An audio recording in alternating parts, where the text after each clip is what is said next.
Hello, I am a student of Gyeonggi Machine Technical School. My name is Jeffrey, and my classmates Cho Young-woo and Kim Jae-yeon and my teacher Sung Won-young have created a project for the Intel AI for Youth collaboration.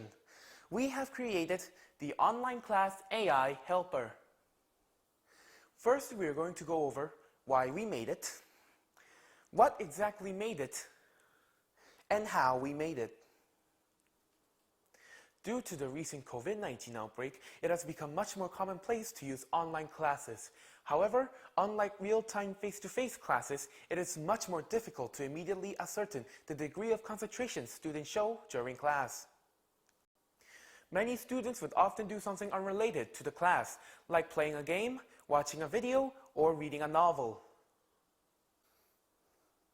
We have thought about why this happens, and we believe that it is due to the lack of a supervising figure, or to be more specific, the teacher. Without the teacher telling the kids what to and not to do, it has become inevitable that students will not pay attention during class. So we thought to ourselves, what if we made the AI figure the supervising figure instead? First, we're going to look at some footage of our project in action. 공부 시작해볼까? 만나서 반가워요. 같이 공부를 시작해볼까요? The student starts up the project, and the AI says in a greeting, "Hello, nice to meet you. Shall we study together?"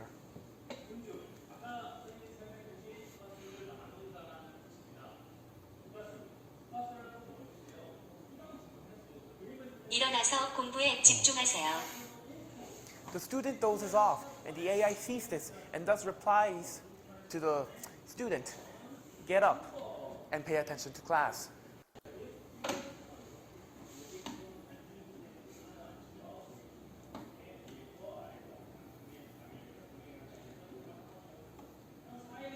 모니터를 보며 수업에 집중해주세요.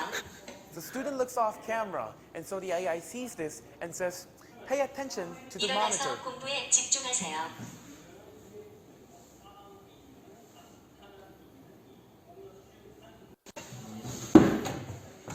어디 가셨나요?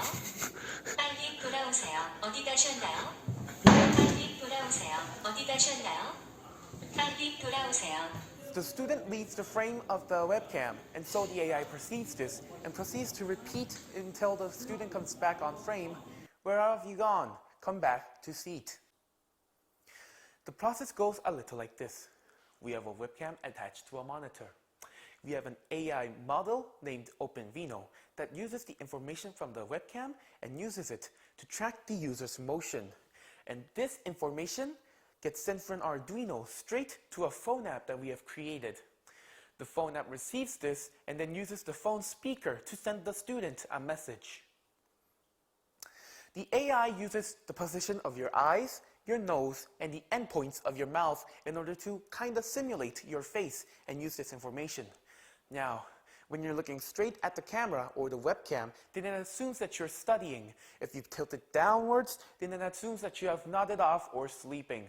If you tilt it from side to side, then it assumes that you're not exactly paying attention and looking at somewhere else. We're not going to explain the Python code very detailed. We only are going to look at the important parts. If you look at this red square, then what it's basically saying is that when you're looking side to side, it sends an L signal. And when you look downwards, it sends a W signal. What we've done is use OpenVino recognition to send a serial communication of the signal. We're going to explain how the Arduino code works. When you receive the serial signal L, the Arduino gets it and converts it into the Bluetooth signal L. Likewise, when you get the serial signal W, it changes that into the Bluetooth signal W. The Arduino takes the serial signal and changes it to the Bluetooth signal. We used a program called MIT App Inventor to create an app. What this app does is it takes the Bluetooth signal, like for example, let's say the Bluetooth signal W, and we use the TTS program, or text-to-speech program, to convert that W into speech. And using this, we use the phone speaker to relay a message. For example, let's use the signal W. It takes the signal W, and then it converts it into speech, like, "Hey, wake up."